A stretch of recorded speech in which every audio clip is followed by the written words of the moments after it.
โมทนาอยู่ขอดูแลสุขทุกคนวันนี้ย้ายไปไสแล้วมื้อนี้ย้ายขาเรียนมื้อนี้อืมก็บ่จักมื้อก็สิออกพรรษาแล้วการออกพรรษามันก็เป็นเรื่องของพระก็เปรียบก็คือให้ฟังคือจั่งเฮาเฮ็ดงานอยู่กรุงเทพปีใหม่สิกลับบ้านสิหยุดงานจักอาทิตย์หนึ่งหรือว่าสงกรานต์สิกลับบ้านโรงงานสิหยุดให้จักอาทิตย์หนึ่งจิตใจมันก็ห่อมๆอยู่หั่นน่ะมื้อใดสิฮอดนับมื้อนับเว้นคือกันพระก็คือกัน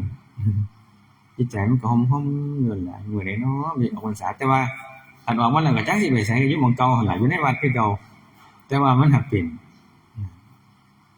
หลวงพ่อเพิ่นก็เลยให้ไว้เพราะว่ามันเป็นธรรมชาติอยู่แล้วจั่งสิถึงมื้อวันที่7จังซี้มื้อนี้ก็วันที่2แล้วมันก็ห่อมๆอยู่นั่นแหละแต่สิไปก็จักสิไปไสสิไปก็ได้ก็อยู่หม้องเก่าหั่นล่ะแต่ว่าหั่นก็ดีใจอยู่ว่ามันออกพรรษาแต่ว่าก็อยู่หม้องเก่าหั่นล่ะก็เป็นจังซั่นก็อาจสิมีพระเปลี่ยนหน้าเปลี่ยนตามาใหม่อาจสิบ่อยู่คือเก่าก็อาจสิให้โอกาสพระเพิ่นผู้เพิ่นอยากมาลองเบิ่งอยู่ทางนี้หรือว่าถ้าคันหลวงพ่อเพิ่นให้โอกาสไป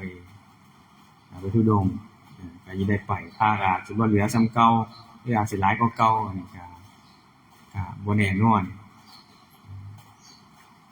ก็ไปเที่ยวลองเบิ่งเพราะว่าเฮาอยู่นำสถานที่เก่าๆเดิมๆมันบ่ตื่นเต้นมันเอื่อยมันเฉื่อยมันเอิ้นว่าติดสถานที่ติดสบายก็ว่าแม่นเพราะว่ามันบ่ตื่นเต้นคันเฮาไปทุดงค์นี่เฮาต้องเฮ็ดตัวให้ตื่นตลอดตั้งแต่ตื่นบิณฑบาตจังซี่คันเฮาอ่าบ่ฮู้จักเวลาบ่ฮู้จักประมาณในเวลาว่าบิณฑบาตไปบิณก่อนก็บ่ได้ไปบิณหลังก็บ่ได้ต้องพอดีการตื่นคำนวณเวลาสิตื่นจั่งใดให้มันทันสมมุติว่า5กิโลสิย่างฮอดบ้านสิย่างไปตั้งแต่ตีใดมันเฮ็ดให้เราตื่นตัวอยู่ตลอดจิตมันก็ตื่นเหมาะสำหรับภาวนาไปอยู่ในป่าจั่งซี้มันก็อันตรายจักงูจักขี้เข็บแมงงอดจักอิหยังมันสิเข้ามานอนบ่ค่อยหลับดอกไปอยู่ในสถานที่จังซั่นอย่างพระพุทธเจ้าเพิ่นนี่เพิ่นเลยบอกให้ไปอยู่ในป่าเงื่อมผาโคนต้นไม้เพราะว่ามันเหมาะสำหรับการภาวนาจิตมันตื่นตัวออกพรรษาแล้วพระเพิ่นก็คันหลวงพ่อให้อนุญาตก็อาจสิไปเที่ยวกันตามประสาพระไปมาก็พระวัดแต่ละวัดก็พาเพิ่นก็ไปเที่ยวกันเบิดบางวัดก็บ่มีพระเลยไปกันเบิดปล่อยหรือว่าบางวัดตามสถานที่ต่างๆพระบ่มีเป็นวัดร้างไปเลยก็มีเนื่องจากอิหยังในพรรษาก็หาพระมาเข้าจำพรรษาหาลูกกรรมการหรือว่าผู้ใหญ่บ้านมัคคทายกต่างๆนานาหามาแล้วรับกฐินแล้วโตเพิ่นเอาเงินไปปล่อยให้พระเพิ่นนี่ตามยถากรรมก็คือเอาพระเพิ่นมาเข้าเพื่อตัวสิได้รับกฐินสิได้เงินก็บ่แม่นพระเพิ่นได้ดอกที่ได้ก็คือพวกกรรมการพวกมัคคทายกพวกอิหยังต่างๆนานาล่ะที่เพิ่นอยู่ในวัดนั่นล่ะไปพ้อวัดหนึ่งก็เป็นเหตุการณ์แนวนี้ล่ะโยมก็เพิ่นก็บอกว่านิมนต์ให้อยู่ว่าซั่นแต่ว่าเฮากับมาธุดงค์อยู่บ่ได้ก็เลยถามสาเหตุว่าเป็นหยังมันคือว่าลาก็เป็นย้อนนี่ล่ะเรื่องเงินพาเพิ่นมาจำพรรษาพอได้รับกฐินแล้วก็ไล่เพิ่นหนีปล่อยเพิ่นบ่ดูแลเพิ่นปล่อยตามยถากรรม เงินตัวก็เอาไปแบ่งกันแบ่งกันกินแบ่งกันใช้ปีหน้าก็เฮ็ดใหม่คือเก่าสุดท้ายแล้ววงการพระมันก็บ่ได้กว้างอิหยังก็รู้จักกันเบิดเจ้าสิไปวัดใดวัดนี้โอ้ยกรรมการเขาตัวเจ้าจังซี่เขาก็บ่มาเพิ่นก็บ่มาจำให้แม้ตั้งแต่เครื่องใช้เครื่องสอยก็ล็อกกุญแจไว้โรงครัวโรงชามกะละมังหม้อแห้งแก้วโผหมู่นี้ล็อกกุญแจไว้กรรมการวัดเพราะพระเพิ่นสิใช้ให้ไปขอกุญแจนำกรรมการว่าซั่นก็สิว่ามันก็บ่แม่นเลยมันบ่แม่นของโยมดอกอันนี้ก็ฟังแล้วก็อีตนสงสารมันอยู่ดอกจักกรรมเพิ่นสบายนี่ก็ว่าเพิ่นสบายล่ะในชาตินี้แต่ว่าอีกต่อไปจักสิเป็นแนวใดเพราะว่าของสงฆ์นี่เพิ่นถวายมาเนี่ยบ่ว่าสิเป็นปัจจัยหรือว่าอุปกรณ์หยังต่างๆนานาแม่นเฮาถวายเฮาก็ว่าอิหยังล่ะอิมานิภัตตานิแม่นบ่จตุปัจจยานิสังฆทานานินี่ภิกขุสังฆัสสะเพิ่นก็บอกอยู่แล้วว่าให้แก่ภิกษุให้แก่พระให้แก่ภิกษุที่จำพรรษาหรือว่าถวายแก่ภิกษุสงฆ์5รูปจังซี่เพิ่นก็ถวายบ่แม่นว่าเพิ่นว่าภัตตานิปัจจยานิสังฆทานานิถวายให้อันหยังเนี่ยมัคคทายกอิหยังก็เพิ่นบ่ได้ว่าจังซี่เด้เพิ่นถวายให้พระนี่มันก็บอกตรงๆโตอยู่แล้วว่ามันเป็นของสงฆ์ซึ่งเฮาสิเอาไปใช้ซอยนี่เฮาก็ต้องขออนุญาตเพิ่นก่อนจั่งสิบ่เป็นบาปเป็นกรรมเฮาไปถือละเมิดถือความสนิทสนมใช้ไปโดยบ่ได้ระมัดระวังมันเป็นบาปเป็นกรรมเฮาสิได้ใช้หนี้สงฆ์นี่จักเท่าใดมันนับประมาณบ่ได้อันนี้ก็ไปเห็นมาแล้วก็รู้สึกว่าสังโรชน์สังเวชอีกตนเพิ่นอยู่ดอกแต่ก็บ่รู้ว่าเฮ็ดจังไดเพิ่นถวายมาบ่ว่าสิเป็นเงินเป็นของใช้ก็ตามเป็นของสงฆ์แล้วเพิ่นบ่เอาไปใช้ดอกเพิ่นก็เอาไปใช้บูรณะวัดของเพิ่นนั่นแหละเพราะว่าเงินมันก็บ่ได้หลายเงินมันน้อยแต่ว่าก็มีมัคคทายกไว้เพื่อว่าเอาไว้ใช้เพราะว่าพระตามวินัยนี่เพิ่นบ่ให้ใช้เงินบ่ให้จับเงินบ่ให้สะสมเงินเพิ่นก็บอกอยู่ให้โยปนะภิกขุนานัปปการะกังรูปยะสังโวหารังสมาปัจเจยะนิสักขิยังปาติติยังเพิ่นบอกในศีลภิกษุรับเองก็ดีให้คนอื่นรับไว้เก็บไว้เพื่อตนก็ดีซึ่งเงินทองก็เป็นนิสักขิยังปาจิตติยังก็เป็นปาอาบัติของเจ้าของเพิ่นบ่ให้รับเพิ่นบ่ให้เข้าไปเกือกกลัวในเรื่องพวกนี้เพราะว่าข่าวซุมื้อนี้ก็มีแต่เรื่องเงินส่วนมากพระที่ยังบ่เป็นถึงขั้นอริยะโสดาบันขึ้นไปจิตใจยังบ่ตั้งมั่นมันมีหน่อยช่วงน้อยๆมันก็บอกเจ้าของได้อยู่ว่าบ่เอาบ่เอาเพราะว่ามันหน่อยตามสโลแกนพระธุดงค์เพิ่นว่าจีวรดำประค่ำใหญ่เกือบบ่ใส่ปัจจัยบ่รับเป็นหยังคือบ่รับมันน้อยนี่แหละแต่ว่าผมมันหลายขึ้นพุ่นน่ะจากหมื่นเป็นแสนเป็นล้านเฮาไปเกือกกลัวอยู่เฮาสิทำใจได้บ่บาดเพราะว่าเฮาบ่ได้เป็นอริยะเจ้าอีหยังจิตใจบ่ตั้งมั่นมื้อหนึงมันสิต้องมีความละโมบโลภมากอยากได้อยู่แล้วพระพุทธเจ้าเพิ่นเลยบ่ให้เกือกกลัวไอ้300 200นี่มันยังเบิ่งกันบ่ได้โอ้ยผมบ่อยากได้ดอก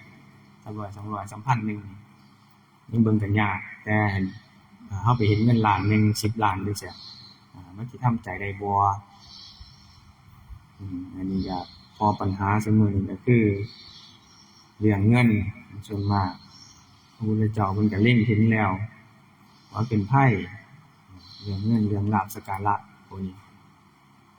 แม้แต่เรื่อง ฤทธิ์เรื่องเดชคือกันเพิ่นก็บ่ให้แสดงเพราะว่าหยังพอมีลาภสักการะก็มันก็เรื่องเงินคือเก่าหั่นแหละมาแล้วก็ให้เฮาเจริญสมณะบ่ได้สะดวกต้องมาต้อนรับญาติโยมคอยเบิ่งดวงเบิ่งหมอเบิ่งพลน้ำมนต์พลน้ำมาทากเสลดอยู่นี่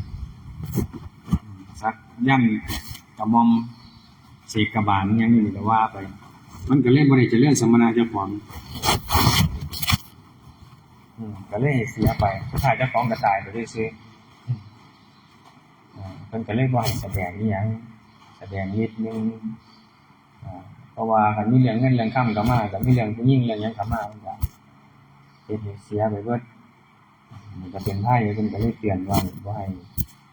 ไปใกล้แต่พวกอยู่กับเงินพวกนี้ก็ไปตามสถานที่ต่างๆจากโยมโยมพ่อโยมแม่เพิ่นก็เฮ็ดทานดีอยู่ดอกประเทศไทยเฮาไปจังไดก็บ่อดตายเฮาว่าเฮาเกิดมาเฮาสิอาภัพนี่มันหรือว่าเฮาเกิดมาแล้วเฮาว่าเฮาเจ้าของยากเกินทุกอย่างขาดแคลนมันสำหรับประเทศไทยนะผมว่ามันบ่จังซั่นบ่ได้มันบ่หนักเกินพอประเทศอื่นนี่หนักเกินกว่าเฮาเกินเยียวยาเลยซึ่งเขาบ่มีฮอดหม้องสิอยู่บ่มีฮอดข้าวสิกินเสื้อผ้าหน้าแพรก็สิบ่มีของเฮานี่ถือว่าเป็นประเทศที่ดีที่สุดแล้วประเทศที่บ่วรรณะบ่สูงเกินบ่ต่ำเกินอยู่ปานกลาง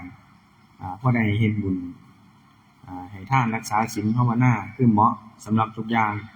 แต่เฮาอยู่แล้วเฮาก็ชราใจเพราะความสุขสบายเฮาก็เกิดความประมาทคือเก่า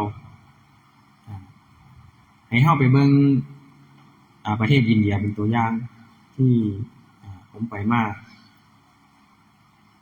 คนขอทานนี่เป็นหมื่นๆบ่เป็นหมื่นหรือเป็นแสนพุ่นล่ะ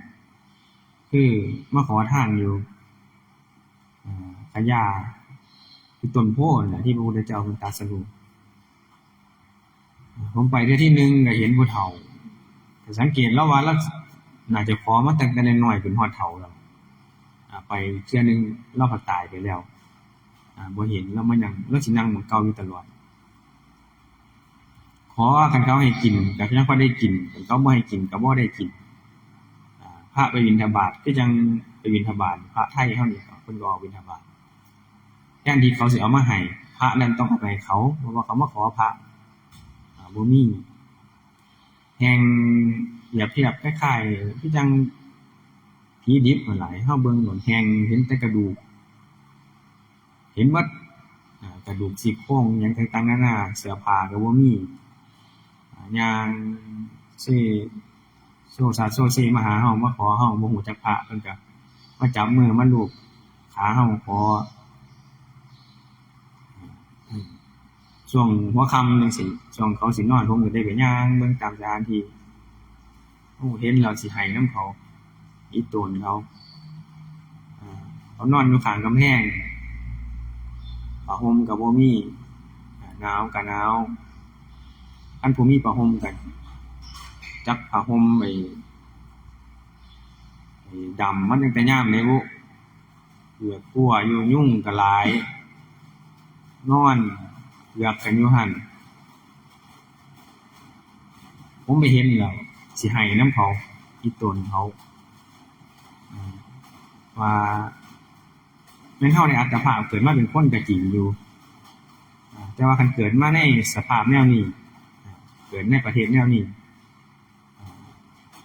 ก็บ่ต่างหยังจากสัตว์เพราะว่าเฮาบ่มีหยังที่จะให้ทานทุนเฮาก็บ่มีในการให้ทานถึงชีวิตเฮาก็อดมื้อกินมื้อพร้อมแห้งแล้งหน่อยจักสิตายมื้อใดอันนี้ขนาดในเฮามองเห็นว่าขนาดเป็นอัตภาพที่เป็นคนก็ยังเข็มใจขนาดนี้เคยอ่านพอในพระไตรปิฎกแต่พอไปเห็นอีหลีแล้วบ่แม่นตำราเพิ่นเขียนมาซื่อๆแม่นอีหลีคนจันทาน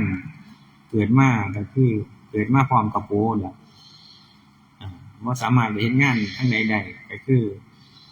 จะต้องขอทานตั้งแต่น้อยจนถึงตายขอทานกินอยู่ตลอดได้ก็กินบ่ได้ก็กินอดมื้อกินมื้อบ่อดมื้อดอกอดหามื้อกินมื้อนึงพุ่นล่ะเรื่องไข้เรื่องหนาวเรื่องโรคเรื่องภัยต่างๆนานานี่อย่าไปคิดว่าสิมียาสิมีเงินไปหาหมอคือจังบ้านเฮาปล่อยให้หายเองคันบ่หายก็คือตายเท่านั้นชีวิตของเขามีพอสำนั้นเกิดขณะเกิดมาได้เป็นคนนี่ชีวิตนึงพอสำนั้นผมไปเห็นนอนตายอยู่ข้างถนนนี่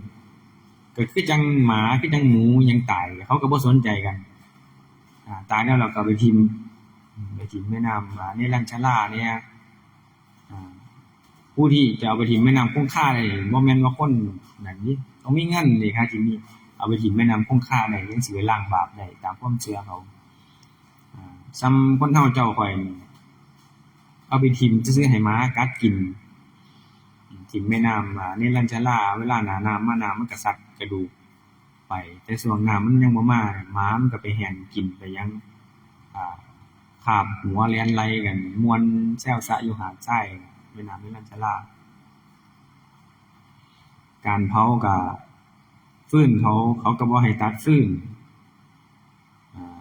นขนาดใหม่ลมทับบ้านก็ยังไปตัดบ่ได้เพราะว่ารัฐบาลเขาเข็นเรื่องการรักษาป่าเรื่องการตัดไม้ก็ค้ำบ้านจะลืออยู่ซั่นล่ะก็ตัดออกบ่ได้ไปตัดออกมันผิดกฎหมายเขาโลดบ่มีฟืนตามมีตามเกิดเขาใหม่เนี่ยบ่ใหม่เนี่ยก็ทิ่มไว้จังซั่นล่ะให้เฮาเห็นว่า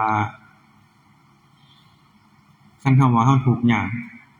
แล้วให้เฮามองไปเบิ่งประเทศอินเดียเขาหนักกว่าเฮานี่เป็น100เท่าพันเท่าเขาบ่มีฮอดหม้องที่สุขหัวนอนหน้าก็ยังบ่มีเฮ็ดเลยบ้านก็ยังบ่มีอยู่ของเฮานี่มีบ้านมีนาเฮ็ดมีข้าวกินมีหยังยังว่าเจ้าของทุกข์ว่าเจ้าของเฮานี่บ่ขนขวายอยู่สุขสบายก็เลยพาให้เฮาขี้คร้านเพราะว่าก็เลยอยู่จังซี่ก็บ่ต่างคือกันเฮาก็ขนขวายบ่ขนขวายอิหยังแม้แต่การให้ทานหรือว่ารักษาศีลเฮาก็บ่ได้ขนขวายอิหยังเฮาก็บ่ต่างจากเขาดีบ่ดีเขาอาจสิดีกว่าเขาอาจอยากจะเฮ็ดทานรักษาศีลอยู่แต่ว่าอัตภาพเขาบ่เอื้ออำนวยเขาก็เลยต้องจำใจอยู่จังซั่นบัดนี้เราได้โอกาสแล้วอยู่ในประเทศอันนี้สมควรมีพระพอได้ให้ทานรักษาศีลแล้วก็มีพระครูบาอาจารย์เพิ่นพอได้สอนเรื่องภาวนาโอกาสตัวนี้เวลาตัวนี้เฮาอย่าพาปล่อยให้มันเสียไปจงปาเอาไว้ในตอนอัตภาพที่เฮาเป็นคนนี่คันเฮาตายไปแล้วบ่รู้เฮาคติเฮามันบ่แน่นอนกรรมเฮาก็สร้างบุญเฮาก็เฮ็ดอันใดหนักกว่ามันก็พาเฮาไปหม้องนั้นคือจังสมัยพุทธกาลมีเศรษฐีกุดุมพี่คนนึงเพิ่นก็ได้เมียก็มีอยู่บ้านนำเพิ่นแม่เฒ่าเพิ่นบัดหูหนวกก็อยู่นำกันกินจนมีลูกมีเต้ามีคนรับใช้หลายคนแม่เฒ่าเพิ่นมาเยี่ยมแต่ว่าโตเพิ่นเนี่ยกุดุมพี่เศรษฐีผู้ผัวนี่ก็ไปวัดเชตวันไปให้ทานกับพระพุทธเจ้าไปรักษาศีลนะครับรักษาศีล5อยู่เป็นนิดแม่เฒ่าเพิ่นก็ไปเยี่ยมก็ไปหาลูกสาวก็ต้อนรับหาข้าวหาน้ำให้กินบัดนี้แม่เฒ่าเพิ่นหูหนวกแม่เจ้าของก็ถามลูกสาวเจ้าของว่าผัวไปไสล่ะนางเอ้ยว่าซั่นลูกสาวก็เลยบอกว่าผัวไปให้ทานอยู่กับวัดเชตวันอยู่กับพระพุทธเจ้าผัวมีนิจใจงดงามให้ทานอยู่เป็นนิดรักษาศีล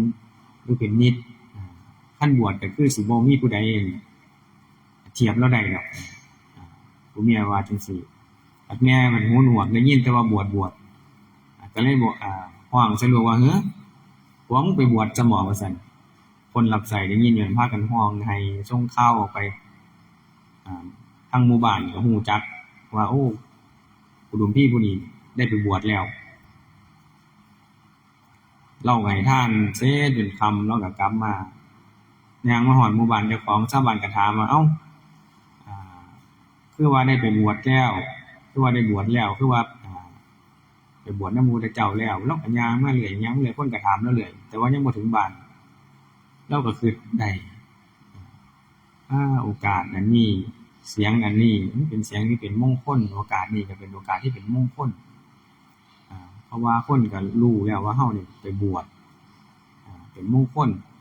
เฮานี่บ่ควรปล่อยโอกาสนี้อันเป็นมงคลนี่ให้เสียไปโดยเปล่าเพิ่นก็ย่างย้อนกลับไปขอพระพุทธเจ้าบวชในมื้อนั้นเลยบวชมาเพิ่นก็พระพุทธเจ้าเพิ่นก็แสดงธรรมให้ฟังก็ได้บรรลุอรหันต์ไปนี่ก็เป็นเรื่องของโอกาสที่ว่าเฮามีโอกาสที่จะได้เฮ็ดจะได้ทำแล้วแต่ว่าชราใจเอาไว้มื้อนี้ก่อนไว้มื้อหน้าก่อนไว้ตอนเด็กก่อนไว้ตอนใหญ่ก่อนไว้ตอนเฒ่าก่อนเอาไว้มาก็เลยตายซ้ำโอกาสที่เฮาได้เกิดมาอันนี้อัตภาพมาเป็นคนนี่เสียไปโดยเปล่าประโยชน์บ่ได้มีมาสร้างบุญกุศลรักษาศีลให้ภาวนาอิหยังก็เลยเปล่าประโยชน์ไปอันนี้อัตภาพนี้ก็ขอฝากโยมพ่อโยมแม่เอาไปพิจารณากันเฝ้าขนขวายอย่าอ้างเวลาอย่าอ้างการพอเฮ็ดได้ก็เฮ็ด